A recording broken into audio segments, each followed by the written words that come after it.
যে বড় দল হলেই, বড় জিনিস হলেই মানুষের ভালোবাসা অর্জন করা যায়? বড় হলেই হয় না, বড় হলেই মানুষের ভালোবাসা সিম্পেথি অর্জন করা যায় না। বড় হলেও মানুষের কাছে গ্রহণীয় হয় না। বড় সাগর হলেও সেটা পরিত্যাজ্য, বড় পাহাড় হলেও সেটা পরিত্যাজ্য, বড় পশু হলেও সেটা পরিত্যাজ্য। বড় কোনো কিছু অত বড় ভালো না। অতএব বাংলাদেশে যারা বড় দল বলে নিজেদেরকে আজকে জাতির সামনে উপস্থাপন করার চেষ্টা করছে, ইসলাম থেকে মানুষদেরকে ডাইভার্ট করার চেষ্টা করছে, আমি দীপ্ত কণ্ঠে সাদ্দাম হুসাইন জিহাদি বলে দিতে চাই, তোমরা যত বড় বড় দাবি করে না কেন, মানুষের সামনে যতই ভুলভাল কুলু আজকে তোমরা ডুবাই দেওয়ার চেষ্টা করো না কেন, বড় হলেও তোমরা মানুষের ভালোবাসা অর্জন করতে পারো নাই বলেন কথা ঠিক কিনা? লোক কম আছে একটা বারের জন্য ভেবে না, লোকের কোনো অভাব নাই। সৈন্য সামন্ত কম আছে, জীবনেও এই কথা ভেবো না। সৈন্য সামন্তের কোনো কম নাই, ব্রেনের কোনো কম নাই, যোগ্যতার কোনো কমতি নাই, এলেমের কোনো কমতি নাই, মানুষের ভালোবাসার কোনো কমতি নাই। ইতিপূর্বে ছোট দল হলেও বাংলাদেশের বড় বড় ইউনিভার্সিটিতে এই ছোট দলটা বিজয়ের পতাকা উড়িয়ে বাংলাদেশের মুসলমানদের চোখে আঙ্গুল দিয়ে দেখিয়ে দিয়েছে ছোট দল কেমন করে মানুষের ভালোবাসা অর্জন করতে পারে। এটার নমুনা ছয়টা ইউনিভার্সিটিতে বাংলার দামাল ছেলেরা, সূর্য সন্তানরা দেখিয়ে দিয়েছে। বলেন কথা ঠিক কিনা? আগামীকাল, আগামী দিনে, in the future, in the time, আগামী দিনে এমন একটা সময় আসতেছে, আগামী দিনে এমন একটা আমল আপনার আমার সামনে ওয়েট করছে, অপেক্ষা করছে। ও মটকপুরের জনগণ, ওই সময়টাকে যদি কাজে লাগাতে পারেন, ফাতাওয়াক্কাল আলাল্লাহ, আল্লাহর উপরে পূর্ণ আস্থা এবং বিশ্বাস রেখে 100% ভালোবাসা নিয়ে, আল্লাহর ভালোবাসা বুকে নিয়ে মর্দে মুজাহিদরা যদি আর একটা বার এই কোরআনুল কারীমটার আওয়াজ বাংলার জমিনে দিতে পারে, সঠিক সময়ে সঠিক কাজটা যদি দেখায় দিতে পারে, আল্লাহর কসম 10 বছর লাগবে না, আগামী 5টা বছরেই এই বাংলাদেশটা মদিনাকে উপেক্ষা করে টপকিয়ে উপরে উঠবে। বলেন কথা ঠিক কিনা? পাগল মন রে, মনে কেন দিল্লি দিল্লি করে, ও পাগল মন, মন রে, মনে কেন দিল্লি দিল্লি করে, ও পাগল মন, মন রে, মনে কেন দিল্লি দিল্লি করে। আমি না পাই আমার হাসুকে বুঝাইতে, হাসু শুধু চাই দিল্লির বধূ সাজিতে, পাগল মন রে, মনে কেন দিল্লি দিল্লি করে, ও পাগল মন, মন রে, মনে কেন দিল্লি দিল্লি করে।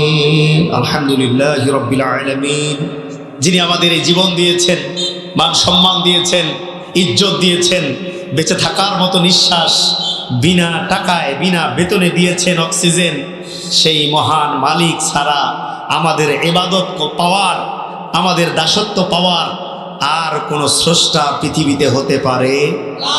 আর কারো গোলামি আমরা করতে পারি? আর সামনের দিনেও আমরা কারো গোলামি করব? বলেন করব? একমত? সবাই একমত? আমরা আল্লাহর গোলামি করেই মরতে চাই, ঠিক না? না আর কারো গোলামি করবেন? করার নিয়ত আছে? কার গোলামি করতে হবে? কার দাসত্ব করতে হবে? চিৎকার মেরে ডান আঙ্গুল আকাশের দিকে তুলে বলেন আমাদের মালিককে, আমাদের জীবনের সমস্ত ইবাদত পাওয়ার মালিককে, আমাদের জীবনের সর্বোচ্চ গোলামি আল্লাহর জন্য হওয়ার পরে দুনিয়ার জমিনের কোন নাস্তিক, মুরতাদ, আল্লাহদ্রোহী, ইসলামদ্রোহী, কোরআনদ্রোহী, ইসলাম বিদ্বেষী কোন শক্তির পিছনে আগামী দিনে আমাদের কোন আমল, আমাদের কোন আখলাক, আমাদের কোন সাপোর্ট, আমাদের কোন রায় আগামী দিনে কারো পিছনে যাবে না। একমাত্র যার পিছনে যাবে, চিৎকার মেরে বলেন তিনি কে? আরেকবার বলেন তিনি কে?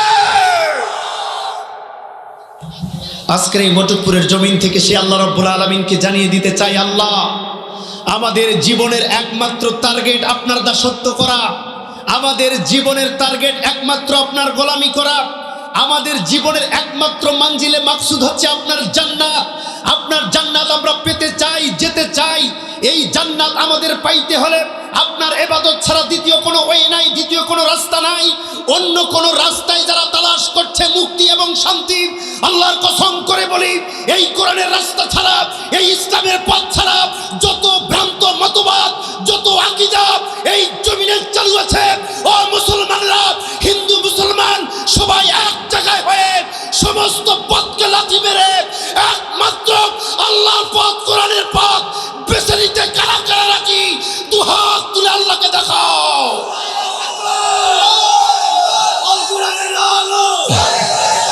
জবান খুলে বলেন আলহামদুলিল্লাহ। আরেকবার বলেন আলহামদুলিল্লাহ। রব্বানা লাকাল হামদ হামদান কাসীরান মুবারাকান তাইয়িবাতান ফীহি। সম্মানিত ভাইরা, সময় বেশি পাওয়া যাবে না। আমি আপনাদের সামনে মহাগ্রন্থ কোরআনুল কারীমের একটি আয়াতের অংশ তেলাওয়াত করেছি। এই আয়াতকে সামনে রেখে বর্তমান যুগ ও জিজ্ঞাসার নিরিখে বর্তমান প্রেক্ষাপটকে সামনে নিয়ে কিছু আলোচনা করার চেষ্টা করব, যদি আল্লাহ পাক কবুল করে। আর আপনারা সবাই ওই দোকানে না থেকে, জিলাপির দোকানে, কসমেটিক্সের সামনে, রাস্তায়, যেখানে সেখানে না থেকে যদি প্যান্ডেলে আসেন, আমি যতটুকুন সময় আলোচনা করব আমিও মজা পাবো ইনশাল্লাহ। কোরআনের মজা আপনারাও পাবেন, বলেন ইনশাল্লাহ। আমি আমার যুবকদেরকে অনুরোধ করছি, রাস্তা বাদ দিয়ে, মার্কেট বাদ দিয়ে প্যান্ডেলে চলে আসুন ইনশাল্লাহ। আপনাদের সবাইকে সাথে নিয়ে আমি আমার আলোচনার মূল বিষয়বস্তুর দিকে ফিরে যেতে চাই। যে আয়াত তেলাওয়াত করেছি সেটা হচ্ছে তাওয়াক্কুলের আয়াত, আল্লাহর উপর ভরসার আয়াত। বলেন সুবহানাল্লাহ। ও আমার দিনী ভাইয়েরা, গভীর মনোযোগ লাগান। এই বিশ্বের একমাত্র মালিক, এই বিশ্বের একমাত্র অধিপতি, সমস্ত সম্রাটের সম্রাট, সমস্ত বাদশার বাদশাহ, একমাত্র রাষ্ট্রপতি, একমাত্র প্রধানমন্ত্রী শুধু নয়, পৃথিবীতে যত রাজা বাদশাহ আছে, যত শক্তিধর মানব রচিত আইনকে পরিচালনা করার জন্য যত শক্তি দুনিয়ার জমিনে এসেছে, সমস্ত শক্তিকে লাথি মেরে উৎখাত করে দিয়ে যে আল্লাহ রব্বুল আলামিন আমাদেরকে শাশ্বত শান্তির বিধান কোরআন নামের নিয়ামত দান করে দিয়েছে, ওই কোরআনুল কারীমের আয়াতে কারিমার ভিতরে রব্বুল আলামিন বলে, ফাইযা আযামতা ফাতাওয়াক্কাল আলাল্লাহ ইন্নাল্লাহা ইউহিব্বুল মুতাওয়াক্কিলিন।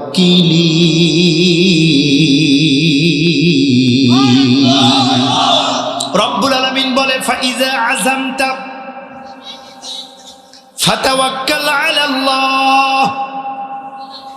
দুনিয়ার কোনো ভয় ভীতিকে উপেক্ষা করে, সমস্ত লোভ লালসাকে তোয়াক্কা না করে, কোনো রক্তচক্ষুকে উপেক্ষা না করে, সমস্ত বাধা বিপত্তিকে উপেক্ষা করে যদি তুমি আমি আল্লাহর উপরে বিশ্বাস রাখতে পারো, ভরসা রাখতে পারো, তাওয়াক্কুল রাখতে পারো, আমি আল্লাহকেই যদি বিলিভ করতে পারো, বিশ্বাস করতে পারো, বাংলার জনগণ, আল্লাহ রাব্বুল আলামিন সেই ব্যাপারে বলেছে, ইন্নাল্লাহা ইউহিব্বুল মুতাওয়াক্কিলিন। যারা আমাকে ভরসা করবা, আশ্রয়স্থল আমি আল্লাহ রাব্বুল আলামিনকে বানাবা, আমি আল্লাহ রাব্বুল আলামিন তোমাদেরকে বড়ই ভালোবাসি, পছন্দ করি, মহাব্বত করি। আমরা আল্লাহকে বললাম, আল্লাহ আপনি কাকে ভালোবাসেন, কাকে মহাব্বত করেন?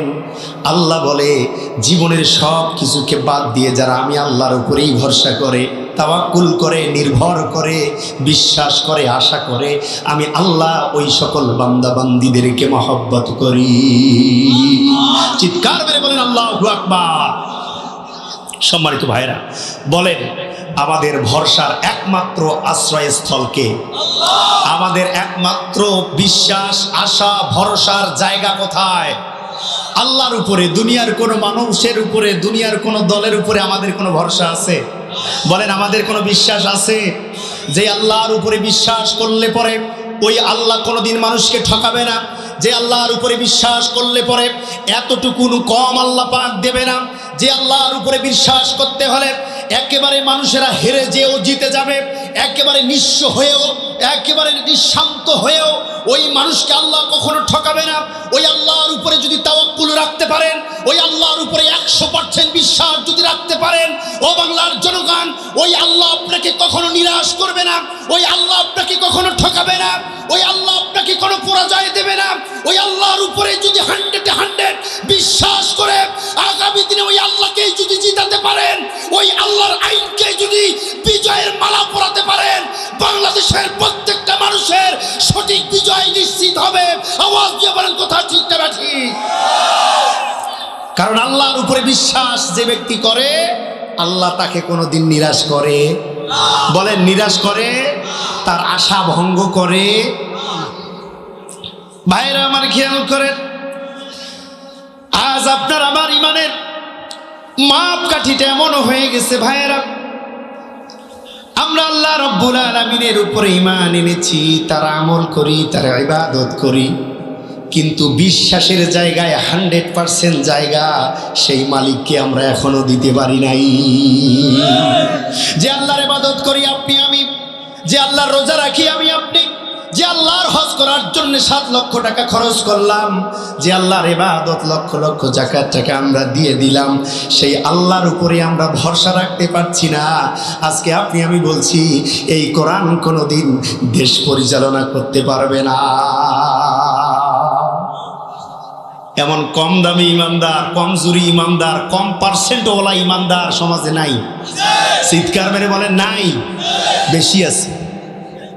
এরা ভাবে মুলবিরা রাষ্ট্র চালাতে পারবে না, মুলবিরা মসজিদ চালাতে পারবে, হুজুররা রাষ্ট্র চালাতে পারবে না, হুজুররা কেবল মাদ্রাসাই চালাবে আর ঈদগাহ ময়দানের মধ্যে থাকবে।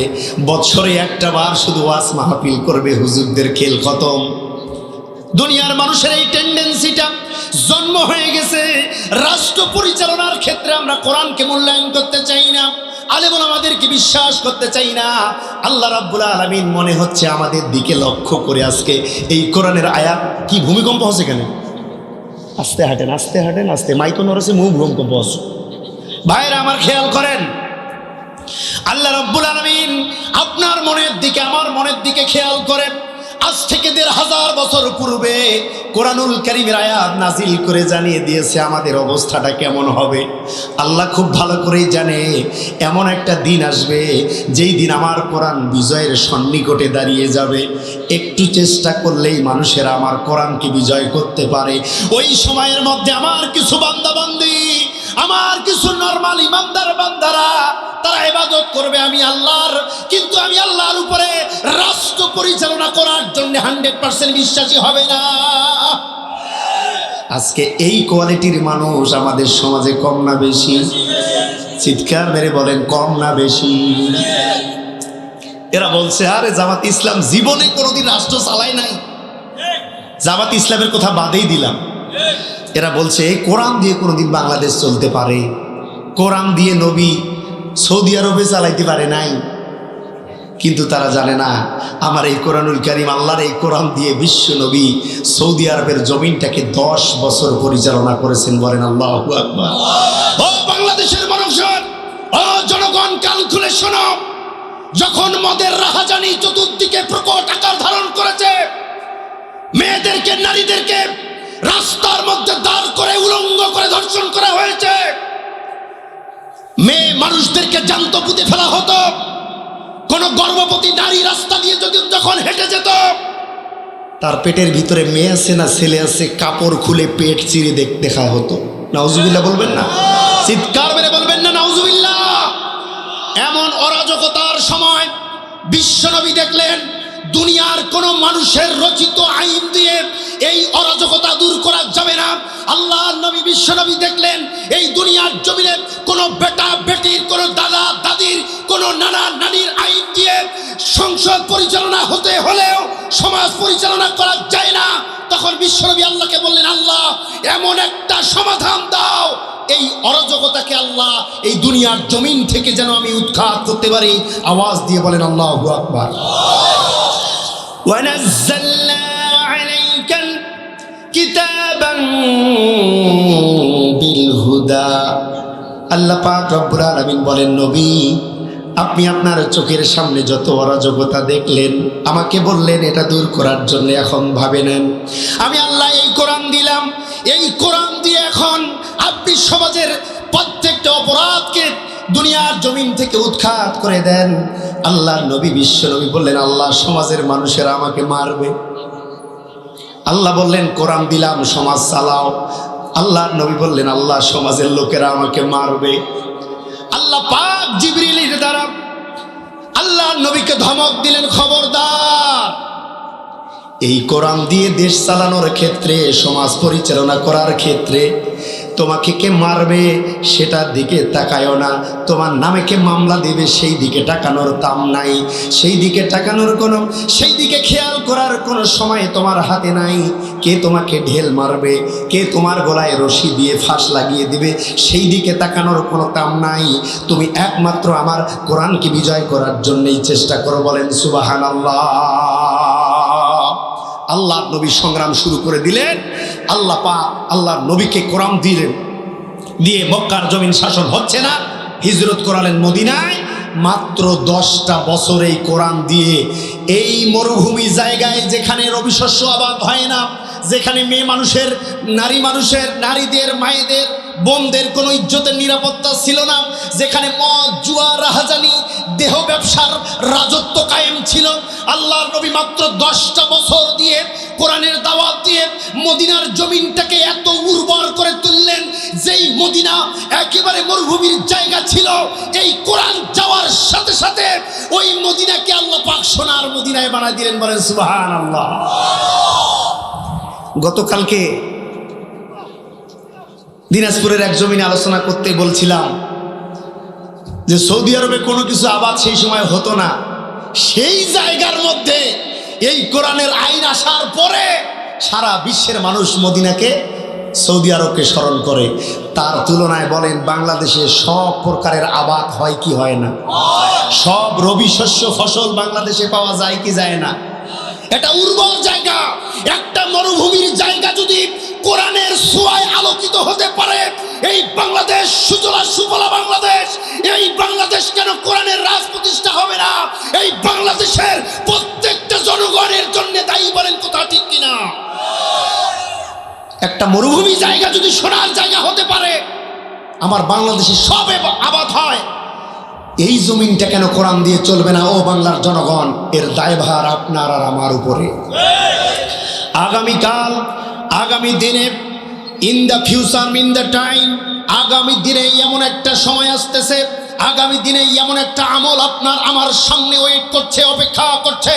ও মটকপুরের জনগণ, ওই সময়টাকে যদি কাজে লাগাতে পারেন, ফাতাওয়াক্কাল আলাল্লাহ, আল্লাহর উপরে পূর্ণ আস্থা এবং বিশ্বাস রেখে 100% ভালোবাসা নিয়ে, আল্লাহর ভালোবাসা বুকে নিয়ে মর্দে মুজাহিদরা যদি আর একটা বার এই কোরআনুল কারীমটার আওয়াজ বাংলার জমিনে দিতে পারে, সঠিক সময়ে সঠিক কাজটা যদি দেখায় দিতে পারে, আল্লাহর কসম 10 বছর লাগবে না, আগামী 5টা বছরেই এই বাংলাদেশটা মদিনাকে উপেক্ষা করে টপকিয়ে উপরে উঠবে। বলেন কথা ঠিক কিনা? ও ভাইরা আমার, এইরকম একটা বালুকাময় পাহাড়ময় রাষ্ট্রকে কোরআন যদি সোনার রাষ্ট্র বানাতে পারে, আমার দেশটাতে এমনিতেই সোনার দেশ। সুবহানাল্লাহ বলেন। শুধু একটু চেষ্টা, প্রচেষ্টা। এই বাংলাদেশে সব আছে, এই বাংলাদেশে চোর আছে, ডাকাত আছে, আলেম ওলামা আছে, ইমাম মুয়াজ্জিন আছে, ব্যবসায়ী আছে, কর্মচারী আছে, রিক্সা চালক আছে, ইন্ডাস্ট্রিয়াল মালিক আছে, বড় বড় শিক্ষিত আছে, ডক্টরেট আছে, ডিগ্রিধারী আছে, গবেষক আছে, সব কিছু আছে। আবাদ আছে, সোনা আছে, স্বর্ণ আছে, কয়লা আছে, পানি আছে, গ্যাস আছে, বাংলাদেশে সব আছে। শুধুমাত্র একটা জিনিসের অভাব, যোগ্য নেতার অভাব, আর এই কোরআনের আইনের অভাব।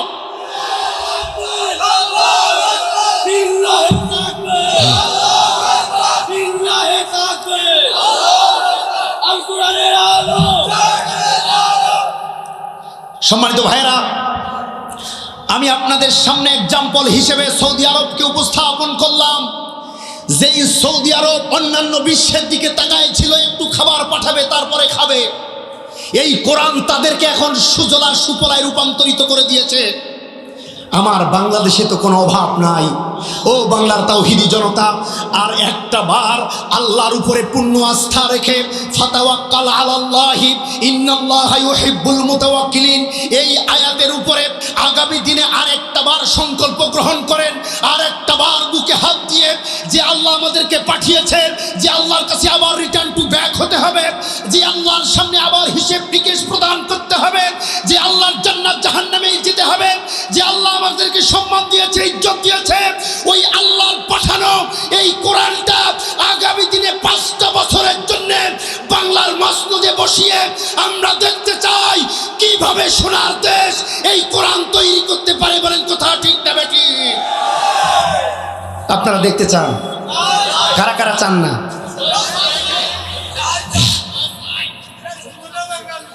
বলছিলাম কারা কারা চান না?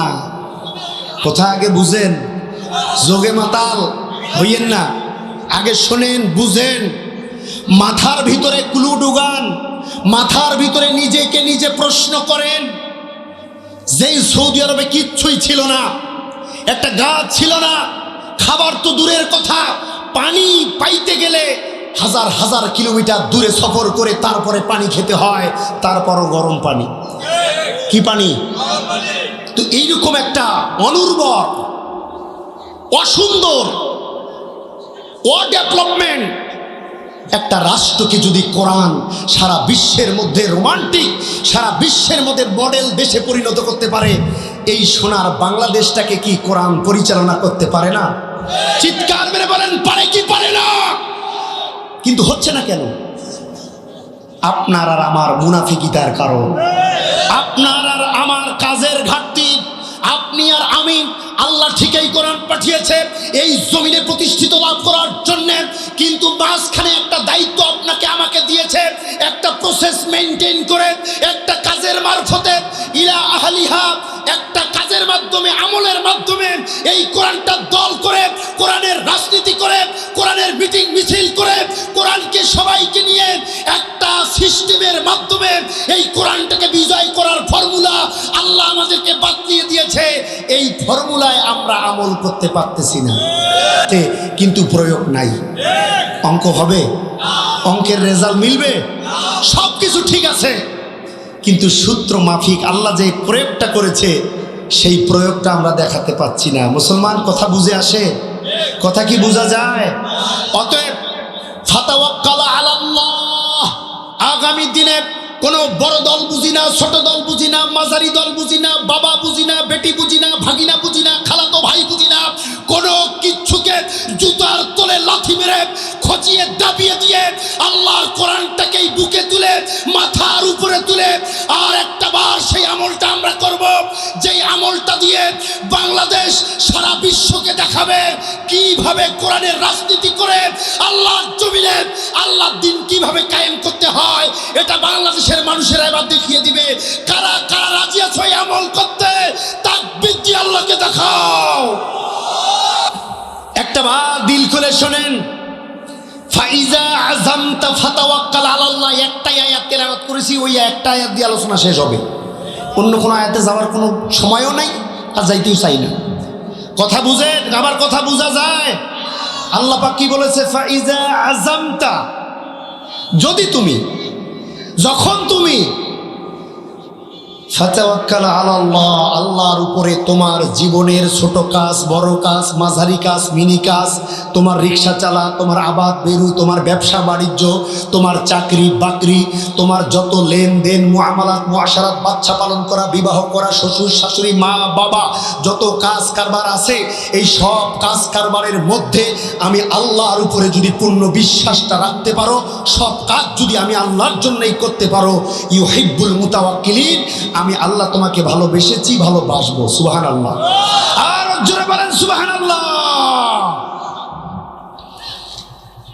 কিন্তু আমরা সব কাজেই আল্লাহকে একটু ভরসা করলেও কেন জানি আল্লাহর জমিনে, আল্লাহর দ্বীন কায়েমের ক্ষেত্রে আল্লাহকে পূর্ণ বিশ্বাস আমরা করতে পারতেছি না। পারতেছি না, কারণ আমাদের চোখের সামনে বলা হয়েছে বড় দল বড় দল বড় দল আছে, ওটা ছেড়ে এটা কিভাবে সম্ভব বলা হচ্ছে না। বড় দল হলেই কি আল্লাহর কাছে গ্রহণীয় হবে? বড় দল হলেই কি আল্লাহর কাছে পছন্দনীয় হবে? বড় দল হলেই কি মানুষের ভালোবাসা আর রেসপন্সিবিলিটি আয় করা যাবে? যাবে না। পৃথিবীর জমিনে সব থেকে বড় বনের নাম কি বলেন? আমাজন। আমাজন আফ্রিকায় পৃথিবীর সব থেকে বড় বন আমাজন। আমাজন, এই আমাজনে কোনোদিন বসবাস করা যায় না, ওটা বসবাসের অযোগ্য। তার মানে বড় বন হলে হয় না, ওটা অযোগ্য। পৃথিবীর সব থেকে বড় সাগরের নাম হচ্ছে প্রশান্ত মহাসাগর, যার এক লোকমা পানীয় মানসিক খেতে পারবে না, ওটা খাওয়ার অযোগ্য। পৃথিবীর সব থেকে বড় পাহাড়ের নাম কি জানেন আপনারা? কি? এভারেস্ট। আচ্ছা ধরলাম এভারেস্ট। কেউ বলেছে তাজিংডন, কেউ বলেছে আমাদের এই যে ভারতের হিমালয়। বলুক, যেটাই বলুক না কেন, এই যে বড় 2-3টা পাহাড়ের নাম বলা হলো, একটাও বসবাসের যোগ্য না, ওটা অযোগ্য।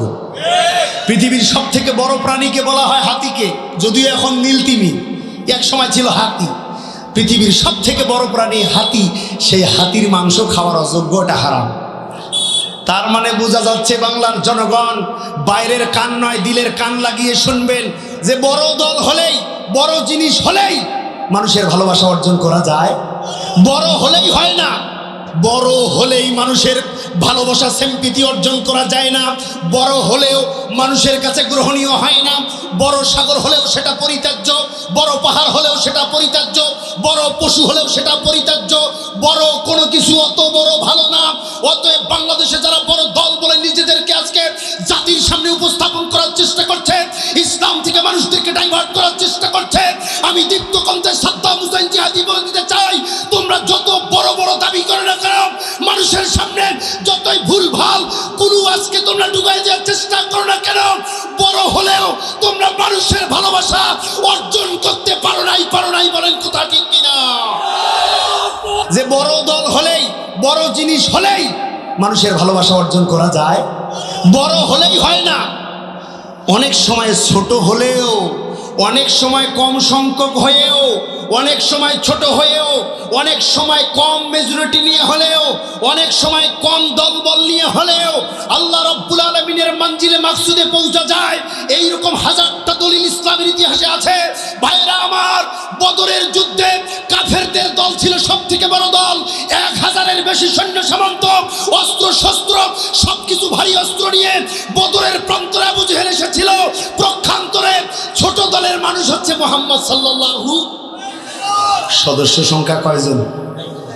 313 জন। সদস্য সংখ্যা কয়জন? এই সভাপতি, সেক্রেটারি, এই সবাই মিলে মাত্র 313 জন। সাপোর্টার, কেশিয়ার সবাই মিলে কয়জন? 313 জন। আর বড় দল আবু জেহেলের সদস্য সংখ্যা কত? 1000-এর উপরে। তারপরেও হাতি ছিল, খঞ্জর ছিল, ঢাল ছিল, মেশিন গান ছিল, তারপরে প্রোটেক্টের জন্য লোহার জামা ছিল, ঘোড়া ছিল, অনেক রসদ দিয়ে বড় দলরা সেই বদরের প্রান্তরে হাজির ছোট দলের সাথে যুদ্ধ করার জন্য। বলেন তো ছোট দলের নেতা কে? কথা বলতে পারেন নাই, বুঝতেই পারেন নাই, কথা বলবেন কি? বলেন তো ছোট দলটার নেতা সেই সময় কে? বিশ্বনবী মুহাম্মদুর ছোট দলের নেতা। সাহাবীরা বললেন, ইয়া রাসূলুল্লাহ, ইয়া হাবিবাল্লাহ, 1000 সৈন্য সামন্তের বিপক্ষে আমরা 313 জন যুদ্ধে লিপ্ত হব গো নবী। আজকে আমাদের স্ত্রী বিধবা হবে, আজকে আমাদের বাচ্চারা এতিম হবে গো নবী। ও নবী, 5টা মিনিট সময় প্রত্যেকটা সাহাবী আমরা আপনার কাছে চাচ্ছি, নিজ নিজ বাড়িতে যে স্ত্রীর কাছে মহারণা মাপ নিয়ে আসবো, সন্তানদের মাথায় লাস্ট বারের জন্য একটা বার হাত বুলিয়ে আসবো গো নবী। কয়েকটা মিনিট সময় দেন, কারণ 1000 সৈন্যের বিপক্ষে আমরা মাত্র 313 জন। তাদের নাস্তাও আমরা হব না। কি হব না? নাস্তাও হব না। অতএব একটাবার সুযোগ দেন, বিবির কাছে বিদায় নিয়ে আসি, বাচ্চাদেরকে একটাবার আদর করে আসি গো নবী। আল্লাহ নবী বলে, খবরদার, আর একটাবার যদি মনটাকে ছোট করো, আর একটাবার যদি আল্লাহর উপরে তাওয়াক্কুল করার পরিমাণটা একটু কমায় দাও। আল্লাহর কসম করে বলি, মুসলমানদের নাম থেকে, লিস্ট থেকে তোমাদের নামটা আমি কেটে দিয়ে দিব।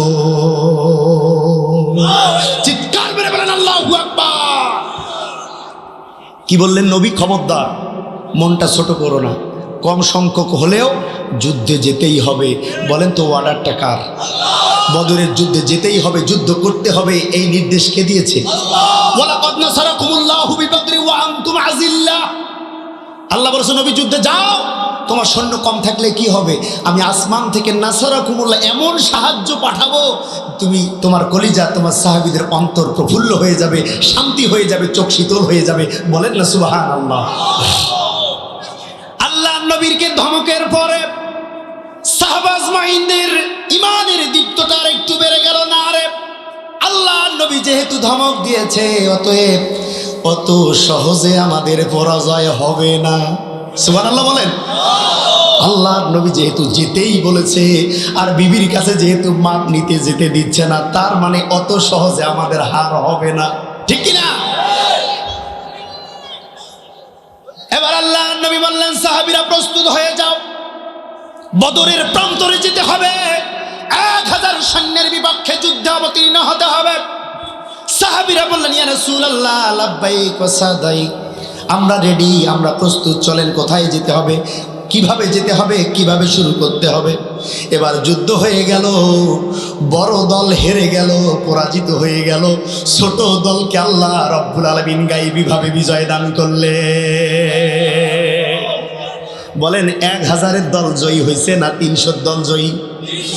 আবার বলেন 1000-এর দল না 300 দল? ও ভাইরা আমার, এই জন্য বলেছিলাম বড় হলেও বড় হওয়া যায় না, জনবল বেশি থাকলেও আল্লাহর কাছে গ্রহণীয় পাওয়া যায় না। বড় দল হলেও, সৈন্য সামন্ত বেশি হলেও, লওয়া লস্কর বেশি থাকলেও, রাহাজানির মানুষ বেশি থাকলেও, চান্দাবাজির টেন্ডার বড় থাকলেই আল্লাহ রাব্বুল আলামিনের বান্দাদের ভালোবাসা অর্জন করা যাবে না। ছোট দল হলেও যদি আল্লাহর দ্বীনের উপরে থাকতে পারে, কোরআনের রাজ প্রতিষ্ঠা করার আন্দোলনে যদি থাকে, আমি আল্লাহ রাব্বুল আলামিন ওয়ালিল্লাহি গালিবুন আলা আমরিহি, দুনিয়ার জমিনে চাইবো যেটা, বাস্তবায়ন করে ছাড়বো সেটা। দল যত ছোট হোক, দল যত কম হোক, সৈন্য যত কম হোক, যদি আমি আল্লাহর উপরে ভরসা রাখতে পারে, তাওয়াক্কুল রাখতে পারে, আমি আল্লাহর উপরে পূর্ণ আস্থা রাখতে পারে, আমি আল্লাহ রাব্বুল আলামিন শেষ বিজয়টা মুসলমানদেরকেই দান করে দেব। বলেন না সুবহানাল্লাহ। বলেন বদরের প্রান্তরে বড় দলের বিজয় হয়েছে না ছোট দলের? চিৎকার মেরে বলেন, বড় দলের না ছোট দলের? লোক কম আছে একটা বারের জন্য ভেবে না, লোকের কোনো অভাব নাই। সৈন্য সামন্ত কম আছে, জীবনেও এই কথা ভেবো না। সৈন্য সামন্তের কোনো কম নাই, ব্রেনের কোনো কম নাই, যোগ্যতার কোনো কমতি নাই, এলেমের কোনো কমতি নাই, মানুষের ভালোবাসার কোনো কমতি নাই। ইতিপূর্বে ছোট দল হলেও বাংলাদেশের বড় বড় ইউনিভার্সিটিতে এই ছোট দলটা বিজয়ের পতাকা উড়িয়ে বাংলাদেশের মুসলমানদের চোখে আঙ্গুল দিয়ে দেখিয়ে দিয়েছে ছোট দল কেমন করে মানুষের ভালোবাসা অর্জন করতে পারে। এটার নমুনা 6টা ইউনিভার্সিটিতে বাংলার দামাল ছেলেরা, সূর্য সন্তানরা দেখিয়ে দিয়েছে। বলেন কথা ঠিক কিনা? তার মুসলমান আর কয়টা প্রমাণ লাগবে? আর কয়টা দলিল লাগবে? কবে তোমার ঘুম ভাঙবে? কবে তোমার নিন্দ ছুটে যাবে? কবে তোমার অন্তর থেকে মানুষের তৈরি করা মতবাদ চলে যাবে? কবে তোমার কোরআনের বুঝ পয়দা হবে? ইসলামী আকীদার জ্ঞান, শরীয়তের জ্ঞান তোমার কলিজার ভিতরে কখন তুমি ঢুকাবা? সময় কি এখনো আসে নাই? আল্লাহ আগামী দিনে এই গুরুত্বপূর্ণ মহাপবিত্র ভোট নামের আমানত, এই আমলটা যথাসময়ে যথাস্থানে আদায় করার তুমি তৌফিক দান করো। বলেন আমিন। আর একবার বলেন আমিন। ও আমার দিদি ভাইরা, গভীর মনোযোগ, সময় বোধহয় আর দিবে না। আল্লাহ রাব্বুল আলামিন অন্যত্র আয়াতে কারিমার ভিতরে বলে, ওয়া মাইয়াতাওয়াক্কাল আলাল্লাহি ফাউলাইকা হুমুল ফাইজুন।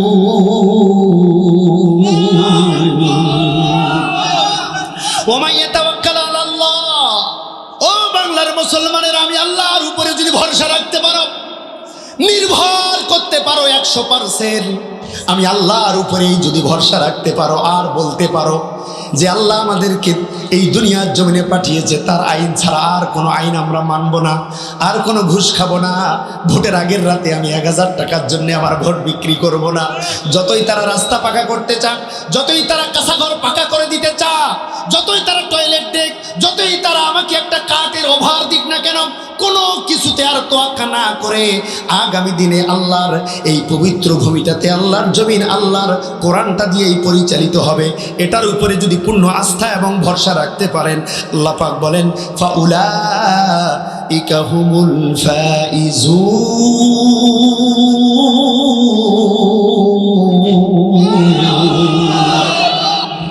তাহলে বোঝা গেল ফাউলাইকা হুমুল ফাইজুন। আল্লাহ রাব্বুল আলামিন বলে, দুনিয়ার মানুষ মনটা ছোট করো না, নিরাশ হইও না, আমি আল্লাহর উপর থেকে ভরসা কখনো হারাইও না। যদি আস্থা রাখতে পারো, বিশ্বাস রাখতে পারো, আমি আল্লাহর উপরে ডিপেন্ড করতে পারো, ফাউলাইকা হুমুল ফাইজুন, আমি আল্লাহ রাব্বুল আলামিন বিজয়ের মালাটা তোমাদের গলায় পরিয়ে দেব। বলেন তো আয়াতটা কার? ঘোষণা দিয়েছেন কে?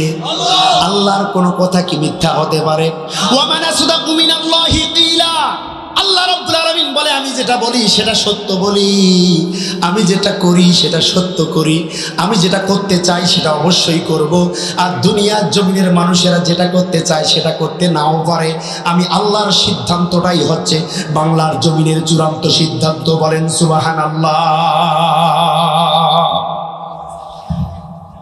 ভরসা কার উপরে? চিৎকার মেরে বলেন কার উপরে? আবার বলেন কার উপরে? না বড় দলের উপরে? আছে আছে, এখনো আছে। খালি মাহফিলে এসেই তাকবীর, আর অন্য জায়গায় তাকবীর নাই, আমল নাই। ওই সময় বড় দল, ওই সময় ছোট দলের টাইম নাই তোমার কাছে। তুমি ভেসকি মেরে বলছো এই কোরআন রাষ্ট্র চালাতে পারবে না, তুমি ভেসকি মেরি বলছো যে এই ছোট দল কখনো রাষ্ট্র ক্ষমতায় যেতে পারবে না। তোমার নাকের ডগার সামনে দিয়ে এইবার বাংলার মসনদে কোরআন চলে যাবে। বলেন কথা ঠিক কিনা? তুমি চেয়ে চেয়ে শুধু দেখবা, এটা ছাড়া তোমার কিছু করার থাকবে না। ভাগ্যের যদি পরিবর্তন করতে চাও, আফসোসে যদি মরে যেতে না চাও, এখনই সময় আছে, কোরআনের দলে ফিরে আসো মুসলমান, ঠিক কিনা? এটা ছাড়া কোনো ওয়ে নাই, কোনো পথ নাই। কোরআনের দলে, কোরআনের পথে তোমাকে আসতেই হবে, আজ হোক কাল হোক আসতেই হবে। কারণ যেই কোরআন তোমার জন্মের সময় লেগেছে, মৃত্যুর সময়ও লাগবে, দুনিয়া তো লাগবে, মরার পরেও লাগবে, হাসরের মাঠেও লাগবে, জান্নাতে যাওয়ার সময় এই কোরআনের সুপারিশ ছাড়া যেতে পারবে না। অতএব এই দুনিয়ার জমিনের সামান্য সময়টাকে কোরআন দিয়ে চলতে চাচ্ছ না কেন? এই পাগল মুসলমান, সব সময় যদি কোরআন লাগে, এই মাত্র 60 বছর 70 বছরের জিন্দেগি, এই জিন্দেগিটাতে তুমি আল্লাহর সাথে বিটকালি করতেছো যে এটা কোরআন দিয়ে চলতে পারে না। তিবিয়ানাল লিকুল্লি শাই ওয়া হুদাও ওয়া বুশরা লিল মুমিনিন। আল্লাহ বলছে, আমি কোরআনটা তোমাদের জন্য সংবিধান দিয়েছি। প্রত্যেকটা জিনিস খুলে খুলে খুলে খুলে কোরআনের মাধ্যমে আমি বর্ণনা করে দিয়েছি। কোরআনের মধ্যে সমস্ত কিছুর ফায়সালা, কোরআনের মধ্যে সমস্ত কিছুর ডিটেলস, সুনিপুণ ব্যাখ্যা আমি আল্লাহ তোমাদেরকে দিয়ে দিয়েছি। এই কোরআন মাফিক তুমি যদি চলতে পারো, তোমার জীবন চালাতে পারো, তোমার জীবনটা আমি আল্লাহ উজালা বানায় দেব। বলেন না সুবহানাল্লাহ। ও আমার দিনী ভাইরা, একটু গভীর মনোযোগ। আল্লাহ সুবহানাহু ওয়া তাআলা কোরআনুল কারীমের মধ্যে বলে, আল মালু ওয়াল বানুনা জিনাতা ফিল হায়াতিদ দুনিয়া।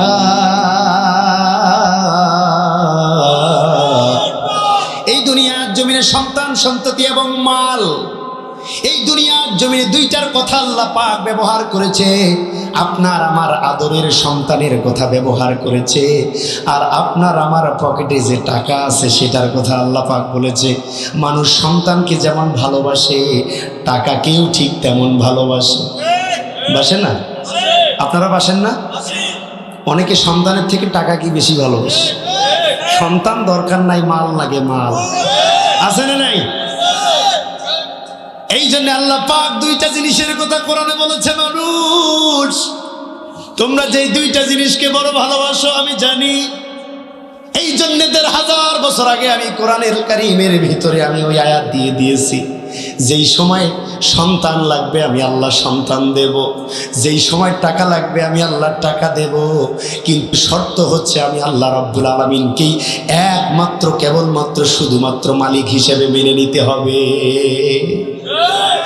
আমি বললাম আল্লাহ আমার সন্তান দরকার নাই, মাল দরকার। আবার কোন কোন মানুষ বলছে আল্লাহ মাল যথেষ্ট আছে, আমার সন্তান দরকার। দুইটারে অভাব আমাদের আছে না নাই? বলেন বলেন, আছে না নাই? কারো মাল আছে সন্তান নাই, আবার কারো সন্তান আছে মাল নাই, আবার কারো দুইটাই আছে, দুইটা নিয়ামতেই আল্লাহ দান করেছে, তারপরও আল্লাহর নিমক হারামি তারা করতে ছাড়ে না। আরে আল্লাহ দুইটাই দিয়েছে, তোমার মতো সৌভাগ্যবান, তোমার মতো জিলিয়াস পার্সন আর কে হতে পারে? তোমার মতো সৌভাগ্যবান আর কে হতে পারে যাকে আল্লাহ সন্তানও দিয়েছে, যাকে আল্লাহ মালও দিয়েছে?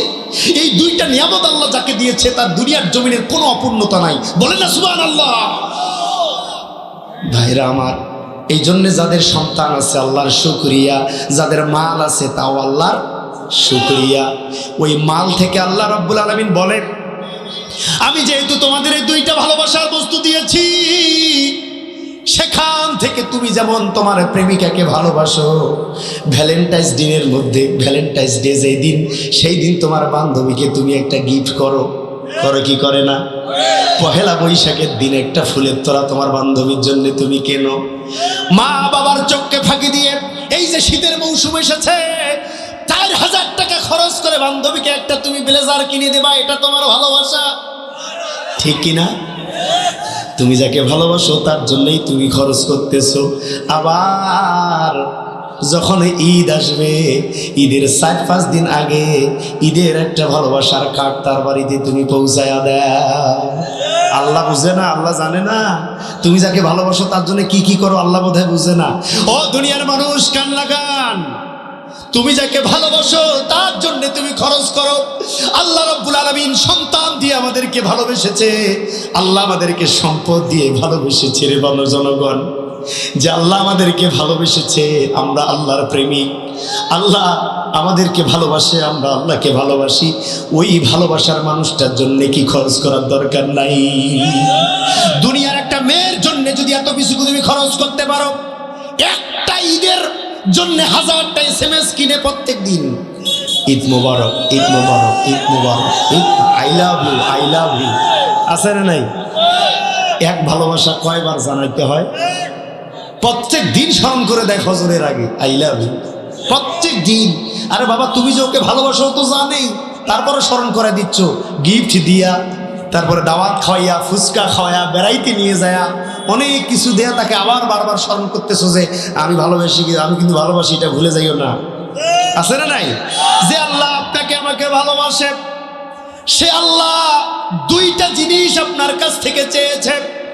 সন্তানকে আল্লাহ রাস্তায় দেবা, আর যে মাল দিয়েছে সেই মালটা আল্লাহ রাস্তায় খরচ করবা। আপনার ভালোবাসার বস্তুর জন্য আপনি দিন রাত পাগল পারা হলেন, আল্লাহ আপনাকে ভালোবাসে সন্তান দিয়ে, মাল দিয়ে। সে আল্লাহকে আপনি কয়বার কি দিছেন? এই সপ্তাহের মধ্যে আল্লাহকে আপনি কি দিছেন বলেন? একটা SMS কি দিছেন নাকি? দেন নাই। এই যে আজকে ডিসেম্বরের 1 তারিখ, সারাটা বছর শেষ হয়ে গেল, বছরের লাস্ট মান্থ, 1ম তারিখ, ঠিক না? ও ভাইরা আমার, বাকি 11টা মাস। আমার আল্লাহ, আপনার আল্লাহকে আপনি কি দিলেন? ভালোবাসার প্রেমিকাকে অনেক কিছু দিলেন, কিন্তু ওই প্রেমিকার থেকে, ওই প্রেমিকের থেকে লক্ষ কোটি গুণ বেশি পরিমাণে যে আল্লাহ আমাদেরকে ভালোবাসে, সে আল্লাহর জন্যে 1 টাকাও আপনি খরচ করলেন না।